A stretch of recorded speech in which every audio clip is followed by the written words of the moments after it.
नमस्कार, सत्यहिंदी.com में आपका स्वागत है। एक नजर अब तक की सुर्खियों पर। स्वर कोकिला लता मंगेशकर की तबीयत फिर से बिगड़ गई है। वह बीते एक महीने से मुंबई की ब्रीच कैंडी अस्पताल में भर्ती हैं। उनके डॉक्टर प्रतीश समधानी ने शनिवार को बयान जारी कर कहा है कि लता मंगेशकर को वेंटिलेटर पर रखा गया है और उनकी हालत नाजुक है। 92 साल की लता मंगेशकर को बीते हफ्ते वेंटिलेटर से हटा लिया गया था, लेकिन तबीयत बिगड़ने के बाद एक बार फिर से उन्हें वेंटिलेटर पर रखना पड़ा है। बीते महीने वो कोरोना पॉजिटिव हुई थीं और उसके बाद उन्हें ब्रीच कैंडी अस्पताल लाया गया था। लता मंगेशकर को भारत का सर्वोच्च नागरिक सम्मान भारत रत्न मिल चुका है। इसके अलावा पद्म भूषण, पद्म विभूषण, दादा साहेब फाल्के अवार्ड सहित कई नामी अवार्ड उन्हें मिल चुके हैं। सोशल मीडिया पर लता मंगेशकर के हजारों लाखों समर्थक उनके जल्द स्वस्थ होने की प्रार्थना कर रहे हैं। कर्नाटक में हिजाब के विरोध में कुछ स्कूल कॉलेजों में भगवा शॉल और स्कार्फ पहनकर कुछ छात्र और छात्राएं भी पहुंचे, लेकिन पुलिस ने उनको गेट पर रोक दिया। हालांकि इससे पहले यहां की छात्राएं स्कूल कॉलेज में भगवा स्कार्फ पहनकर कभी नहीं आई थीं, लेकिन हिजाब विवाद के बाद ये नौबत आई है। समझा जाता है कि कुछ हिंदू संगठनों के उकसावे पर उन छात्राओं ने भगवा स्कार्फ पहना। इससे हिजाब पर टकराव बढ़ रहा है। इस बीच कर्नाटक के गृह मंत्री आरागा ज्ञानेंद्र ने कहा कि स्कूल कॉलेजों में ना तो हिजाब पहना जाना चाहिए और ना ही भगवा शॉल। उधर कर्नाटक के बीजेपी अध्यक्ष नलिन कुमार कटील ने कहा कि बीजेपी सरकार राज्य में तालिबानीकरण नहीं होने देगी। कर्नाटक के कॉलेज में हिजाब पहनने को लेकर जारी विवाद के बीच कांग्रेस नेता राहुल गांधी ने प्रतिक्रिया दी। राहुल गांधी ने सरस्वती पूजा के मौके पर ट्वीट कर लिखा है कि छात्राओं के हिजाब को उनकी शिक्षा में आड़े लाकर हम भारत की बेटियों का भविष्य छीन रहे हैं। उन्होंने कहा कि मां सरस्वती सभी को ज्ञान देती है, वो भेदभाव नहीं करती है। बता दें, कर्नाटक के उडुपी में जूनियर कॉलेज में लड़कियों को हिजाब पहनकर कॉलेज में प्रवेश देने पर रोक लगा दी गई है। एआईएमआईएम के सांसद असदुद्दीन ओवैसी पर गोली चलाने वाले शख्स ने बड़ा खुलासा किया। पुलिस पूछताछ के दौरान मुख्य अभियुक्त सचिन शर्मा ने कहा कि उसने हत्या के इरादे से गोली चलाई थी। सचिन ने कहा है कि वो असदुद्दीन ओवैसी के भाषणों से काफी नाराज था, इसलिए उसने अपने नजदीकी दोस्त शुभम के साथ मिलकर ओवैसी की हत्या की योजना बनाई। उसने ये भी बताया कि वो बड़ा नेता बनना चाहता था। सचिन ने पुलिस को बताया है कि जब उसने ओवैसी पर फायरिंग की तो वह नीचे झुक गए। इसके बाद उसने नीचे की ओर गोलियां मारी और सोचा कि उन्हें गोली लग गई है। उसके बाद वो वहां से भाग गया।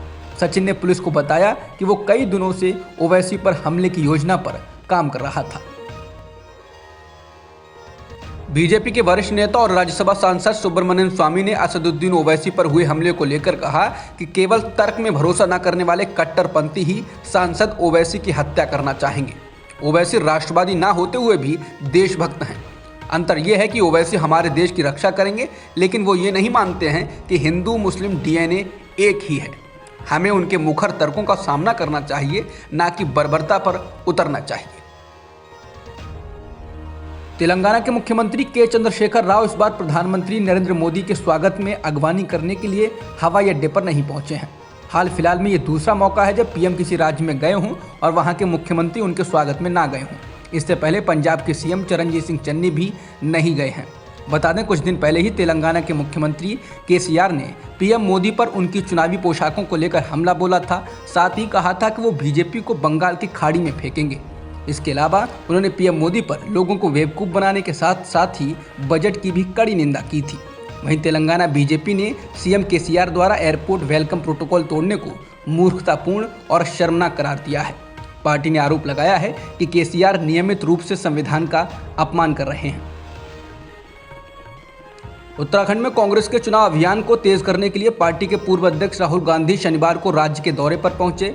राहुल ने उत्तराखंडी किसान स्वाभिमान संवाद नाम से आयोजित कार्यक्रम में किसानों को संबोधित किया। राहुल ने कहा कि किसान आंदोलन ने सत्ताधारी अहंकारियों के अहंकार को चूर कर दिया। राहुल गांधी ने कहा कि किसान एक साल तक ठंड में और कोरोना के संकट के दौरान सड़क पर खड़े थे, लेकिन प्रधानमंत्री ने उनसे बात नहीं की। राहुल ने कहा कि कांग्रेस की सरकार के वक्त हिंदुस्तान में प्रधानमंत्री था, लेकिन आज के हिंदुस्तान में राजा है। कांग्रेस ने कहा कि किसानों पर जो भी झूठे मुकदमे दायर किए गए हैं, राज्य में कांग्रेस की सरकार बनते ही उन सभी मुकदमों को वापस लिया जाएगा। कांग्रेस ने कहा कि उत्तराखंड के किसानों के चेहरे पर खुशहाली लाने के लिए कांग्रेस कई योजनाएं ला रही है। पंजाब के विधानसभा चुनाव के लिए जारी की गई कांग्रेस के स्टार प्रचारकों की सूची में वरिष्ठ नेता गुलाम नबी आजाद और सांसद मनीष तिवारी को जगह नहीं मिली है।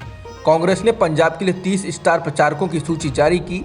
इसमें सोनिया गांधी, मनमोहन सिंह, राहुल गांधी, प्रियंका गांधी वाड्रा के अलावा बिहार से आने वाली पूर्व लोकसभा अध्यक्ष मीरा कुमार, हरियाणा के पूर्व मुख्यमंत्री भूपेंद्र सिंह हुड्डा, कांग्रेस अल्पसंख्यक विभाग के राष्ट्रीय अध्यक्ष इमरान प्रतापगढ़ी को जगह मिली है। लेकिन पंजाब में कांग्रेस के लिए लंबे वक्त तक काम कर चुके गुलाम नबी आज़ाद के साथ ही पंजाब की आनंदपुर साहिब लोकसभा सीट से सांसद मनीष तिवारी को पार्टी ने इस सूची में शामिल नहीं किया है।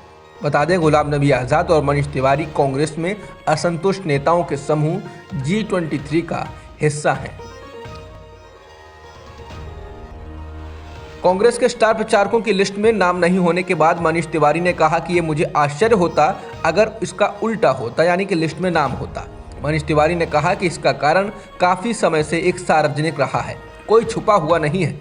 मनीष तिवारी ने यह बात कांग्रेस के पूर्व सांसद अभिजीत मुखर्जी, जो कि पिछले साल ममता बनर्जी की टीएमसी में शामिल हुए थे, के ट्वीट को रीट्वीट कर लिखा। मुखर्जी ने इसे पंजाब में दुखद स्थिति बताया और कहा कि ये पंजाब कांग्रेस में दुखद स्थिति है, क्योंकि उन्होंने एक प्रमुख वरिष्ठ कांग्रेस नेता, पंजाब के सांसद और पूर्व मंत्री मनीष तिवारी को भी स्टार प्रचारकों की सूची से बाहर किया है। उन्होंने लिखा, इस तरह की संकीर्ण सोच वाले कदम कांग्रेस को चुनाव जीतने में कभी मदद नहीं करेंगे। इसी के जवाब में मनीष तिवारी ने ट्वीट किया। महाराष्ट्र के पूर्व मुख्यमंत्री देवेंद्र फडणवीस की पत्नी अमृता फडणवीस ने आज कहा कि शहर में 3% तलाक का कारण मुंबई का ट्रैफिक है। वे पत्रकारों से देश की आर्थिक राजधानी में सड़कों और यातायात की स्थिति के बारे में बात कर रही थीं।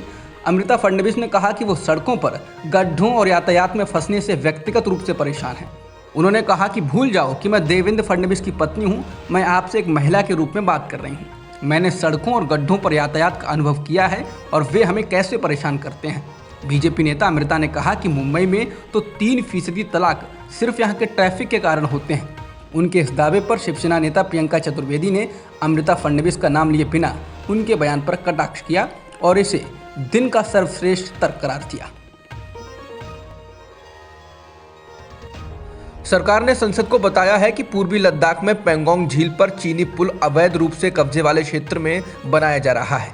इसके साथ ही इसने ये भी कहा कि वो अन्य देशों से भारत की संप्रभुता और क्षेत्रीय अखंडता का सम्मान करने की उपेक्षा करता है। सरकार ने एक लिखित जवाब में संसद को बताया, सरकार ने चीन द्वारा पेंगोंग झील पर बनाए जा रहे एक पुल पर ध्यान दिया है। ये पुल उन क्षेत्रों में बनाया जा रहा है जो 1962 से चीन के अवैध कब्जे में है। भारत सरकार की ओर से संसद में चीन के पुल को लेकर कहा गया है कि भारत सरकार ने इस अवैध कब्जे को कभी स्वीकार नहीं किया है। सरकार ने कई मौकों पर यह स्पष्ट किया है कि जम्मू कश्मीर और लद्दाख के केंद्र शासित प्रदेश भारत का अभिन्न अंग है और हम उम्मीद करते हैं कि अन्य देश भारत की संप्रभुता और क्षेत्रीय अखंडता का सम्मान करेंगे।